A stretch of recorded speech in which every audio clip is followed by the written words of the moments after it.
Sveiki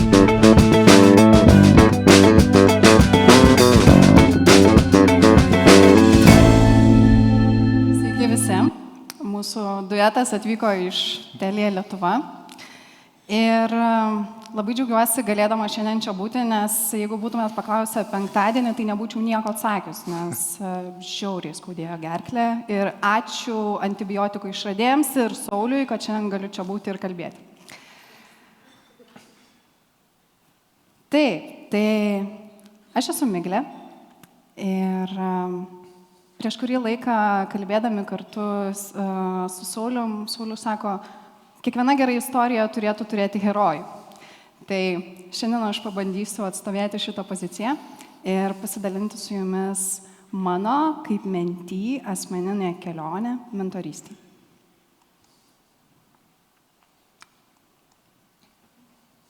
Tai aš paimsiu skaidrės, nes liktais kokia dar viena skaidrė bus mano ir iš visų 3 ar 4 paruoštų.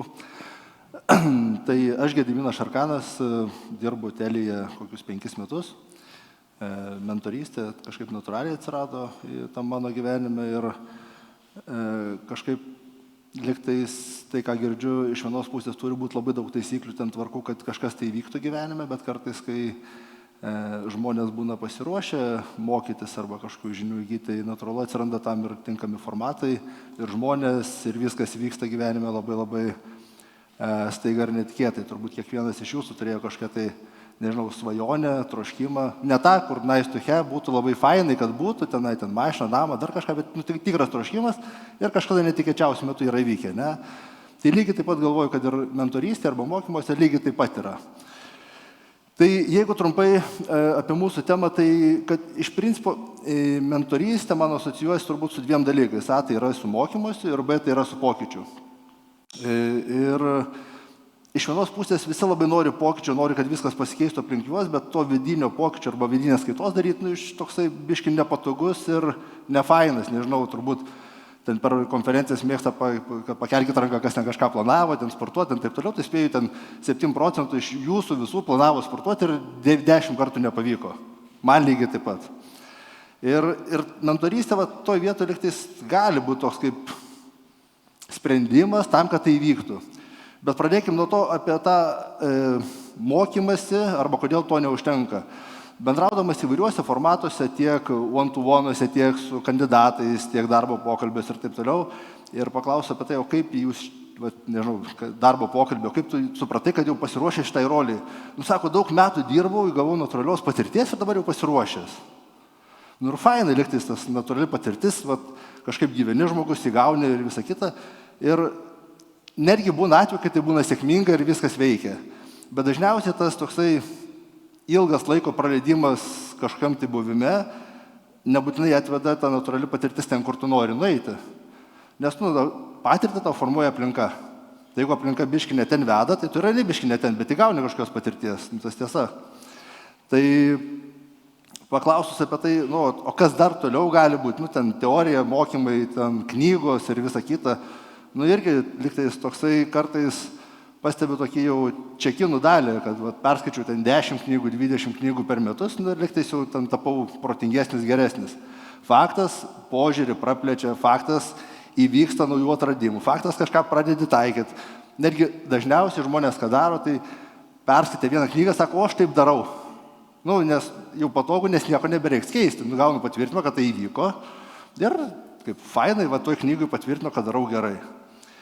Ir ten yra tam tikra dalis, kur mums sunkiau sekas, kur kažkai vyksta vidiniai prieštaravimai. Ne, čia tai ne man, čia ne mano aplinkoje, ne mano įmonė, ne mano produktai ir taip toliau ir taip toliau. Ir tada tokie vidiniai prieštaravimai. Prieš kokius metus aš atradau tai, kad ten, kur mano daugiausiai vidinių prieštaravimų yra, kur man tikrai nepatogu, tai tikrai einu tenai per sąmoningumą, nes žinau, kad ten daugiausiai išmoksiu. Mokymai yra atskira dalis, kur su žmonėm bendraujant ir paklausti, kaip jūs ten mokotės, skaitot kursai, ką darot, visą kitą. Sako, kur įmonės siunčia, ten visur einu. Aš sakau, o iš principo, o ką tu pats nori? Ten, kur siunčia, ten gerai, žinai. Ir visada nubež tokia hipotetinė situacija. Jeigu taip gyvenimas, iš tikrųjų, taip biškai blogai taip susiklosto, būna žaidimuose, korta neina. Nuvarai vieną įmonę 3 metus padirbi, nesiunčia į mokymus jokius. Į kitą nesiunčia, į trečią ir taip toliau. Ir sakau, tai prabėga 15 metų ir sakau, ten sėdim, geriam, ten sakau, vyno, alų, arbatą, nesvarbu ką. Ir sakau, kalbam ir taip va tokia mintis, nepasisekė gyvenime, ne viena įmonė nesiuntė į mokymus. Taip kažkaip, ir sakau, tai ar ne per didelė atsakomybė kažkam kitam už tavo pačio tobulėjimą ir kompetenciją. Ir netgi su žmonėm, kurie skaito knygas, galvoja, rašo ir visa kita, viskas vyksta gerai. Esmė yra apie pritaikymą. Ar tai, ką aš sužinau, ką aš pritaikau iš viso to. Turbūt, nežinau, esu taip jutimiškai padaręs tam tikrą tokią išvadą, kad jeigu 5% pritaikai iš to, ką tu jau sužinojai, tai yra žiauriai gerai. Iki tų 5% tai yra, nežinau, krūvinas kelias. Ir tam yra keli būdai. Viena, reikia žmogaus, kuris turi būti sąmoningas ir gebėtų vykdyti pokytį. Kas ten mėgsta pokytį? Ne vienas. Visi nori būti tam savo komforto burbule. Dažniausiai pokyčiai vyksta, kai jį išmeta. Neišeina, bet išmeta iš to komforto. Tai antra dalis yra labai svarbi, kur nieko nedaryt, kažkaip gausis. Vis tiek kažką sužinau, kažkas vyksta.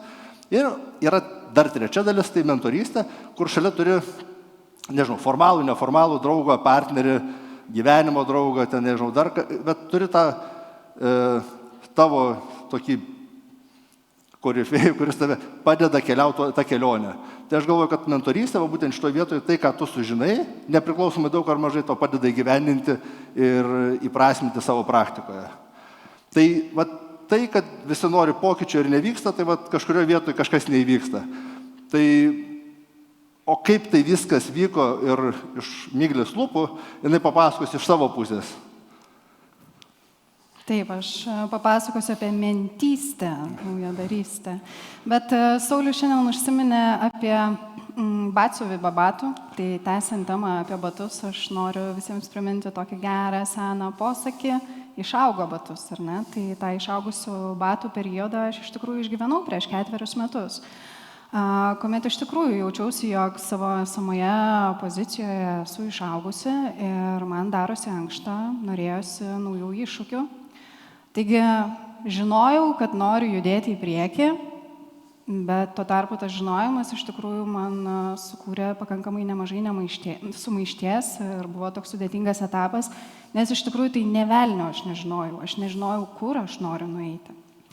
Ir tas nuolatinis sukimas klausimo galvoje, tai kaip čia su tavo karjera, kur čia pasukti ar ne, klausimas be atsakymo, tas sukimas galvoje, tai jisai sukuria kažkokį nerimą, sukuria blaškymas ar ne, ir iš esmės kalbėti su savimi apskritai nėra geras ženklas sveikatui, bet tai kai kalbėsi su savim, niekam nieko neįgarsindamas, tai kurį laiką gali pradėti abejoti apskritai savo vertėmis ir gebėjimais. Bet čia noriu pristabdyti šitą veiksmą, ar ne, nes paraleliai tuo pačiu metu vyko kita istorija mano gyvenime, ar ne, tai gavau galimybę sudalyvauti lyderystės programoje, tai yra Telia Leadership Academy, kurią tuo metu jos turiniu kūrė Telia kartu su ICM. Ir toj akademijoje galimybė sudalyvauti teko tik tais mažai grupeliai Telia vadovų, iš esmės tiems vadovams, ten buvo gal myliu, nemyliu ir panašiai, bet iš esmės tai jų rezultatai turėjo viršyti organizacijos lūkesčius, ar ne? Tai žinokit, praėjau tą atranką, laimėjau tą laimingą bilietą, akademija truko 1,5 metų, per tą laikotarpį baigti 3 moduliai, Leading Self, Leading People, Leading Organization, beprotiškai milžiniškai žiauriai didelis teorijos informacijos kiekis, nuo savęs kaip lyderio pažinimo iki lyderystės organizacijų, bet apie ką ir prieš tai užsiminė ir minėjo Saulius, ar ne, tai sulig akademijos startu pas mus startavo ir mentorystės programa. Ir čia jau nieko nenustebisiu, visi pranešėjai ir prieš tai apie tai kalbėjo, atėjo Saulius ir pas mus, žinokit, jo. Tai atėjo Saulius ir iš esmės man tai buvo tuo metu pirmas pažinimas tos mentorystės ir prasmės. Taigi, ką aš sakau, mentorystės programa integruota į organizacijos vidų, tai reiškia iš visų mūsų esamų talentų viduje, ar ne, buvo sudarytas mentorių sąrašas, iš kurio kiekvienas akademijos dalyvis galėjo pasirinkti savo norimą, tinkamą, įvertinę ten visą dosiją ir taip pat ir panašiai. Tai tokį aš išsirinkau Ir jis lydėjo visus pusę metų mane, baigiant tą akademiją. Tai man nauda šioje mentorystėje, kurią aš gavau, tai yra, kad gaunant beprotiškai didelį informacijos kiekį, aš turėjau labai gerą galimybę tiesiog turėti tą sesiją su savo mentorium ir diskutuoti apie tas žinias, kurias aš gaunu, ir tai pabandyti prieiti tas žinias, pritaikyti savo praktiškai, ar ne? Ir čia yra ta vieta, kai žinios virsta praktika virsta norimų rezultatų komandos elgsenų ir apskritai apčiuopiamų kažkokių rezultatų. Ir čia man, kaip ta mentystė, mentorystė, tai buvo pats didžiausias mūsų laimėjimas kartu. Tai dabar galim sugrįžti prie to pirmo veiksmo, o tai ką aš čia su to savo karjerą noriu toliau daryti, ar ne? Tik viskas gerai, taigi vyksta lyderystės akademija, mane čia įvertino ir panašiai. Bet iš tikrųjų tas klausimas, jis niekur nedingo. Taip, visą tą laiką aš stengiausi būti geresnė ten, kur esu, bet tą klausimą aš vis tiek visą laiką nešiojausi savo kišenį ir tas kaip skaudantis dantis, kartas nuo karto išsitrauki ten ir prisimeni ir panašiai. Bet tai, ką atnešė Saulius ir iDialogue, tai apskritai apie tą mentorystės kultūros kūrimą ir ten iš tikrųjų tada ta mentorystė tokia, man atrodė, labai trendi, ant bangos, panašiai, čia pas mus visi domisi tą mentorystę. Tai aš turėdama sėkmingą pavyzdį iš to pirmojo mentoriaus, ar ne, tai supratau, kad visgi man galėtų padėti kitas mentorius suprasti, tai kurgi aš noriu eiti. Aš net nesvaršiau apie pirmąjį mentorių, kad aš jį galėčiau kreiptis, ar ne, šituo klausimu, nes mes ten turėjom savo taisyklės, ar ne, ir mums tas veikia, mes turėjom tam tikrą aprėptį, tai yra mano esama pozicija, kaip būti geresnė ten ir panašiai. Ir tuomet supratau, kad ir skaidrių nejungiau, žinokit, užsikalbėjau. O čia taip. Gerai. Tai sprendimas, mentorystė, čia sustosiu. Tai visgi supratau, kad man reikia antro mentoriaus, ar ne? Tada, kaip ir minėjau, ta visa mentorystės kultūra pas mus tikrai buvo pakankamai aktyvi organizacijai ir aš turėjau kriterijus tą mentorių, aš norėjau ir ekspertiškumo, ir patirties, ir sėkmės karjeroje, tačiau vienas dalykas, kas man buvo labai svarbu, tai yra, kad aš jausčiausi saugiai. Aš norėjau daugiau mažiau šiek tiek pažįstamos aplinkos, kad, vis tiek tas klausimas, kai tu nežinai, kažkur asocijuojasi su tavo silpnybė. Bent jau tuo metu man taip atrodė. Ir aš norėjau tos saugios aplinkos ir šiek tiek pažįstamo, ar ne, žmogaus, kuriam aš galėčiau, ta prasme, atvirai užduoti ir garsinti šitos klausimus. Tai taip atsirado Gediminas. Ir Gediminas buvo mano pyrsas, kolega, kitas komandos vadovas ir tos pačios akademijos dalyvis. Tai aš priėjau, paprašiau, o jis sutiko. Gana greitai prasidėjus mūsų sesijoms, beje, tuo pačiu metu dirbau ir su kitu mentorium, ar ne, aš apsibrėžiau, tai kokioj sferoje aš save matau, mes aiškiai išsivardinom poziciją, ir vėliau iš esmės tai sekė labai greitai, žvėriškų greičių veiksmai, artinantis prie tos pozicijos, o po pusės metų taip jau sukrito kortos, kad ta pozicija atsilaisvino. Žinokit, praėjau ir laimėjau. Tai ir paskutinius 3 metus ten ir darbavausi. O rezultatas man, arba asmeniniai laimėjimai iš visos šitos istorijos, tai yra įgūdžiai, kuriuos aš sustiprinau ir pamokos. Tai pirma, tai yra drąsa, nežinoti ir nieko čia nėra blogo. Ar aš pati negalėjau išspręsti klausimų, kuriuo aš nežinau? Taip, matyt, kad galėjau ir būčiau radus atsakymus. Bet mentorius man tą padėjo padaryti daug greičiau. Antra, tai yra patirtis. Dirbant su Gediminu, aš iš tikrųjų atėjau su tokiu slaptu noru, kad noriu į jo vietą.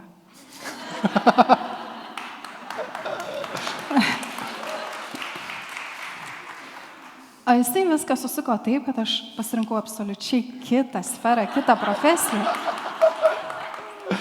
Ir aš niekada įsivaizduokit iš komandos vadovo, taip, aš dirbau ten 15 metų, visada su komandom, ar ne, ir aš dirbau pardavimuose, ir staiga aš atsirandu customer experience. Aš niekada negalvojau, kad ta sfera man patiks, man tiks ir man seksis taip puikiai. Ir trečia, tai kad po tų 3 metų visai kitoj profesijoje, ar ne, šiandien dienai aš grįžau į tą pačią poziciją, nuo kurioje aš kėliau šitos klausimus dėl savo karjeros. Bet aš grįžau atgal, bet aš grįžau kitokią, aš grįžau stipresnę, su daug patirties ir šiandien dienai aš tvirtai žinau, kaip toliau dėliosis mano karjera.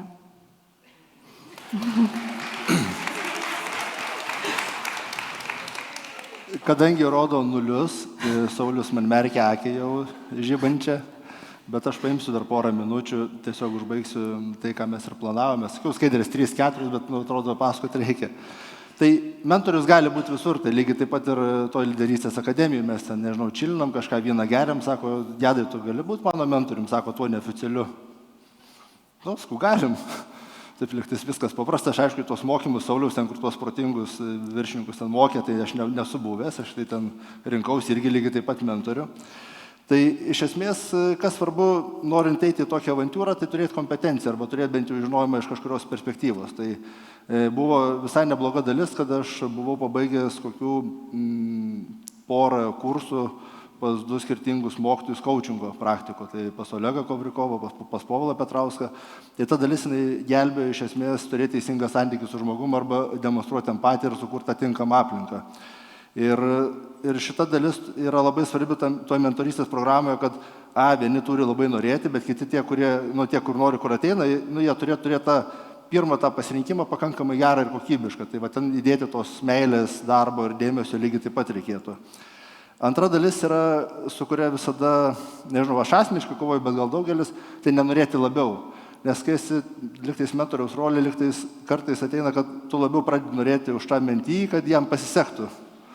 Ir tada liktais tu pradedi kažkaip spręsti ten tą jo klausimą, jį vesti kartu ir taip toliau, bet reikia padėti jį tokį, šalia keliauti jo greičiu, jo tempu, netgi jo kryptimi ten beveik, kur jisai nori. Ir paskutinė dalis, ten sutrumpinta ta versija, kad patirtis yra pasirinkimui. Tokia keista frazė, aš netgi vakar kažkaip galvoju, ką čia aš norėjau pasakyti su ta skaidre ir su to sakiniu, bet iš esmės ta mano patirtis kaip mentoriaus kiekvienoje situacijoje turėtų praplėsti galimybę mentį pasirinkimo. Ir šita dalis yra labai svarbi tuo, kad tu turi būti iš tikrųjų labai tikras, kad tai gali padėti pasirinkimo dalyje, bet tuo pačiu labai atviras, kad tu esi lygiai taip pat klaidinantis ir gali duoti visai netikrą. Tai va šito vietu tą turėti teisingą santykį, kaip užtikrintai ir empatiškai leisti žmogui pasirinkti ir iš vienos pusės nesudėti per didelio svorio į savo pavyzdžius, o kaip tu galbūt darytum. Nes tas pasirinkimo dalis mentį priklauso nuo to, kaip jisai mato tos situacijos sprendimą ir kokius dar mentorius įdeda dalykus. Ir jie turėtų būti lygiaverčio svorio, netgi šiek tiek tavo pasiūlymai turėtų būti mažesnio svorio. Tai turbūt tiek apie mūsų patirtį ir tą tandemą. Ačiū.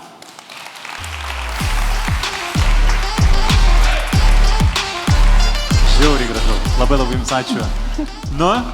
Kam jau kirbėjo klausimėlį užduot? Kas pirmesnis, tas gudresnis.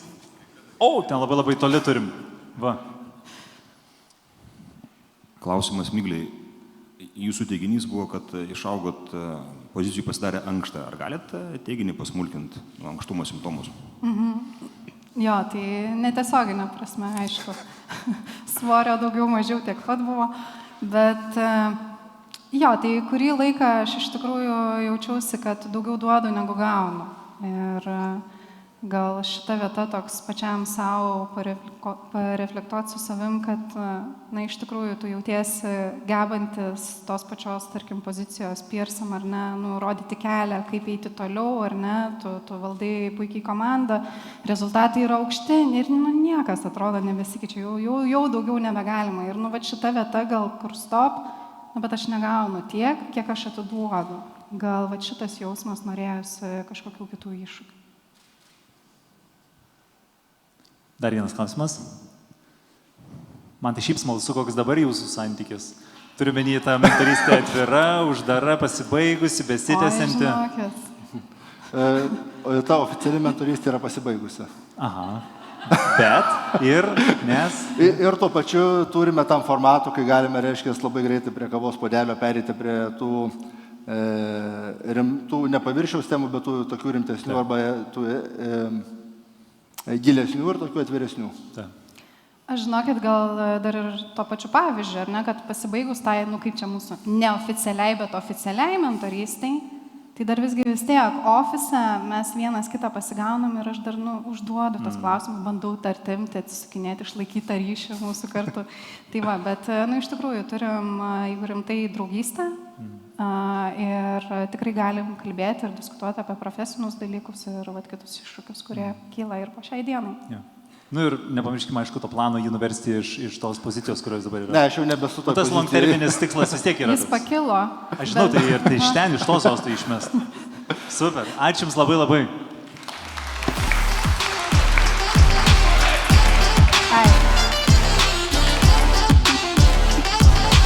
Gerai, ačiū labai.